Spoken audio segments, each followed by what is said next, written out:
उस जवान ने अपना वृतांत कहना आरंभ किया। उसने कहा कि मेरे पिता का नाम देवव्रत था। वह काले द्वीपों का अधिपति था। वे काले द्वीप 4 विख्यात पर्वत हैं। उसकी राजधानी उसी स्थान पर थी जहां वह रंगीन मछलियों वाला तालाब है। जब मेरे पिता 70 वर्ष के हुए तो उनका देहांत हो गया और उनकी जगह मैं राज सिंहासन पर बैठ गया। मेरे विवाह को 5 वर्ष हुए ही थे कि मुझे आभास हुआ कि मेरी पत्नी का मेरे प्रति पहले जैसा प्रेम नहीं है। एक दिन दोपहर के भोजन के पश्चात वह स्नान गृह को गई और मैं अपने शयन कक्ष में लेटा था। 2 दासियां जो रानी को पंखा किया करती थी मेरे पास बैठ गईं और मुझे आराम देने के लिए पंखा करने लगी। वे मुझे सोता समझकर धीमे धीमे बातचीत करने लगी। मैं सोया नहीं था किंतु उनकी बातें सुनने के लिए सोने का बहाना करने लगा। एक दासी बोली कि हमारी रानी बड़ी दुष्ट है कि ऐसे सुंदर और सुशील पति को प्यार नहीं करती। दूसरी बोली तू ठीक कहती है, रात में बादशाह को अकेला सोता छोड़कर रानी न जाने कहाँ जाती है और बेचारे बादशाह को कुछ पता भी नहीं चलता। पहली ने कहा ये बेचारा जाने भी कैसे, रानी रोज रात को उसके शरबत में कोई नशा मिलाकर उसे दे देती है। ये नशे से बिल्कुल बेहोश हो जाता है और रानी जहाँ चाहती है चली जाती है और प्रातः काल के कुछ पहले आकर इसे होश में लाने की औषधि सूंघा देती है। मेरे बुजुर्ग दोस्त, मुझे यह सुनकर इतना दुख हुआ कि उसे वर्णन करना मेरी सामर्थ्य के बाहर है। उस समय मैंने अपने क्रोध को संभालना उचित समझा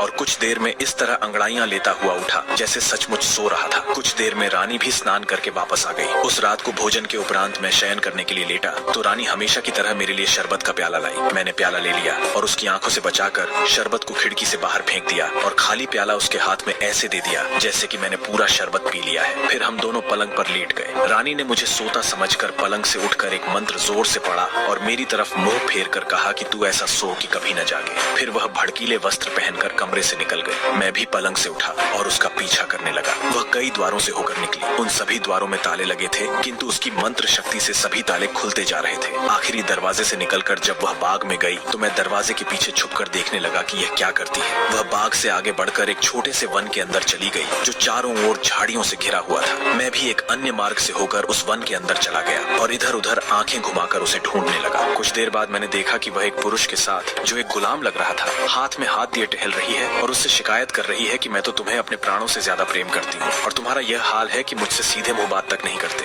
हमेशा मुझे बुरा भला कहा करते हो। आखिर तुम क्या चाहते हो? क्या तुम मेरे प्रेम की परीक्षा लेना चाहते हो? तुम मेरी शक्ति जानते हो। मेरे अंदर इतनी शक्ति है कि कहो तो सूर्योदय के पहले ही इन सारे महलों को भूमिगत कर दूं और यह सारा ठाट बाट बिल्कुल वीरान कर दूं और यहाँ भेड़िए और उल्लुओं के अलावा कोई नहीं दिखाई दे और जो पत्थर यहाँ महलों में लगे हैं वह वापस पर्वत पर उड़कर चले जाएं। इतनी शक्ति रखते हुए भी मैं प्रेम के कारण तुम्हारे पैरों पर गिरी रहती हूँ और तुम्हें मेरी परवाह ही नहीं। रानी यह बातें करती हुई अपने प्रेमी के हाथ में हाथ दिए टहलती आ रही थी। तभी मैंने बाहर निकलकर गुलाम की गर्दन पर पूरे जोर से तलवार से वार किया। वह लड़खड़ा कर गिर गया। मैंने समझा कि वह मर गया और मैं अंधेरे में वहाँ से भाग निकला। मैंने रानी को छोड़ दिया क्योंकि वह मुझे बेहद प्यारी थी। रानी अपने प्रेमी को गिरा देखकर चीख उठी। उसने मंत्र बल से अपने प्रेमी को स्वस्थ करना चाहा किंतु वह केवल उसे मरने से बचा सकी। उस गुलाम की हालत ऐसी हो गई थी कि उसे न जीवित कहा जा सकता था न मृत। मैं धीरे धीरे महल को लौटा। लौटते समय मैंने सुना कि रानी अपने प्रेमी के घायल होने पर चीख कर रो रही है। मैं उसे उसी तरह कराहता छोड़कर अपने शयन कक्ष में आया और पलंग पर लेटकर सो गया। प्रातः काल जागने पर मैंने रानी को फिर अपनी बगल में सोता पाया। ये स्पष्ट था कि वह वास्तव में सो नहीं रही थी, केवल सोने का बहाना कर रही थी। मैं उसे यूं ही छोड़कर उठ खड़ा हुआ और राजसी वस्त्र पहनकर अपने दरबार को चला गया। जब दिन भर राजकाज का कार्य निपटाने के बाद मैं अपने महल में आया तो देखा कि रानी ने काले वस्त्र पहन रखे हैं और अपने बिखरे हुए बालों को नोच रही है। मैंने उससे पूछा कि यह तुम कैसा व्यवहार कर रही हो? वह बोली,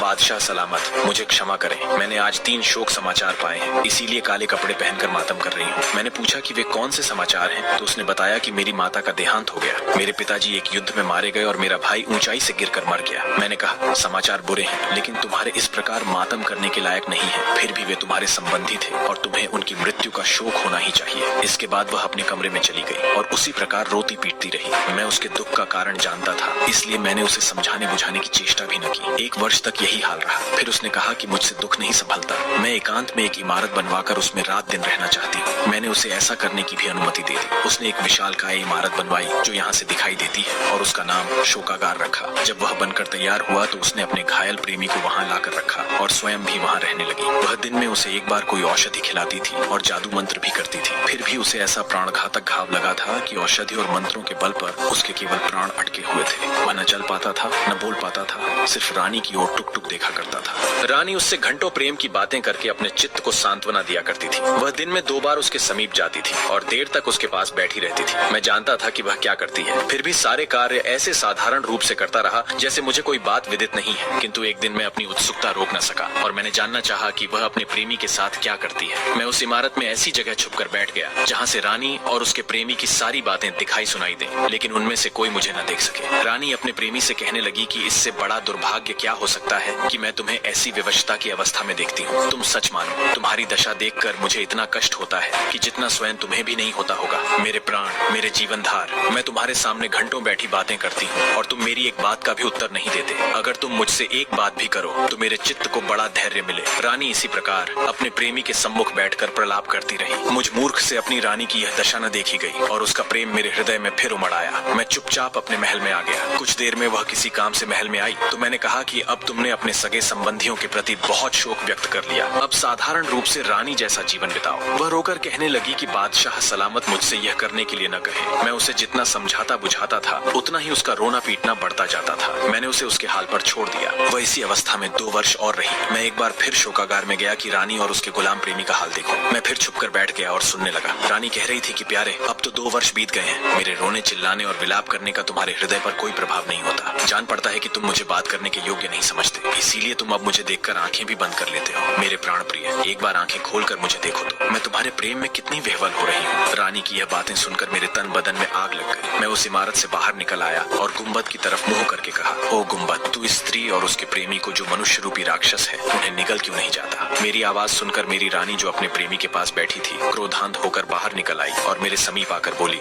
दुष्ट, तेरे कारण ही मुझे वर्षों से शोक ने जकड़ रखा है। तेरे ही कारण मेरे प्रिय की ऐसी दयनीय दशा हो गई है और वह इतनी लंबी अवधि से घायल पड़ा है। मैंने कहा, हाँ, मैंने ही इस कुकर्मी राक्षस को मारा है। ये इस योग्य था और तू भी इस योग्य नहीं कि जीवित रहे, क्योंकि तूने मेरी सारी इज्जत मिट्टी में मिला दी है। यह कहकर मैंने तलवार खींच ली कि तभी उसने कुछ ऐसा जादू किया कि मेरा हाथ उठ ही न सका। फिर उसने धीरे धीरे कोई मंत्र पढ़ना आरंभ किया जिसे मैं बिल्कुल न समझ पाया। मंत्र पढ़ने के बाद वह बोली, अब मेरे मंत्र की शक्ति देख। मैं आज्ञा देती हूँ कि तू कमर से ऊपर जीवित मनुष्य रहेगा और कमर से नीचे पत्थर बन जाएगा। उसके इतना कहते ही मैं वैसा ही बन गया जैसा उसने कहा था, अर्थात मैं न जीवित लोगों में रहा न मृतकों में। फिर उसने शोकागार से उठवाकर मुझे इस जगह लाकर रख दिया। उसने मेरे नगर को तालाब बना दिया और वहाँ एक भी मनुष्य नहीं रहने दिया। मेरे सभी दरबारी प्रजाजन मेरे प्रति निष्ठा रखते थे। उसने उन सबको अपने जादू से मछलियों में बदल दिया। मैं जिन 4 काले द्वीपों का राजा था उन्हें उस स्त्री ने 4 पहाड़ियां बनाकर तालाब के चारों ओर स्थापित कर दिया है। मेरे देश को उजाड़कर और मुझे आधा पत्थर का बनाकर भी उसका क्रोध शांत नहीं हुआ। वह यहाँ रोज आती है और मेरे कंधों और पीठ पर 100 कोड़े इतने जोर से मारती है कि हर चोट पर मेरा खून उछल आता है। फिर वह बकरी के बालों की बनी एक खुरदरी काली कमली मेरे कंधों की ओर पीठ पर डालती है और उसके ऊपर सोने की तारकशी वाला भारी लबादा डालती है। ये वस्त्र वह मेरे सम्मान के लिए नहीं बल्कि मुझे पीड़ा पहुंचाने के लिए पहनाती है और मेरा मजाक उड़ाकर कहती है कि दुष्ट, तू तो 4 द्वीपों का बादशाह है, फिर अपने को इस अपमान और दुर्दशा से क्यों नहीं बचाता। वहाँ आने वाले खोजकर्ता बादशाह ने जब यह सारी कहानी सुनी तो उसे बड़ा दुख हुआ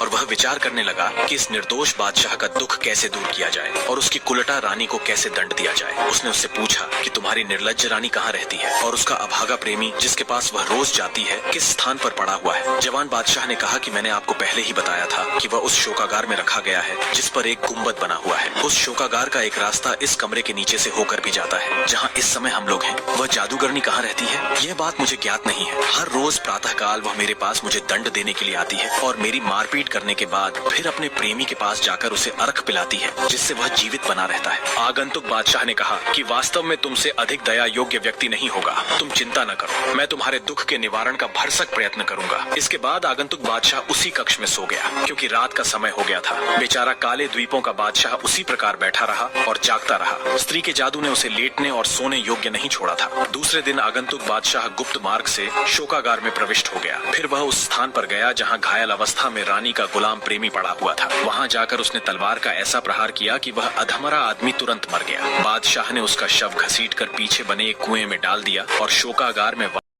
अगर ये कहानी आपको अच्छी लगी तो मेरी कहानी को लाइक करें, कमेंट्स करें, शेयर करें और आपने अभी तक मेरा चैनल सब्सक्राइब नहीं किया है तो प्लीज़ सब्सक्राइब करें और बेल आइकन को क्लिक करना ना भूलें। तो मिलते हैं इसी कहानी के अगले पार्ट में, तब तक के लिए बाय बाय।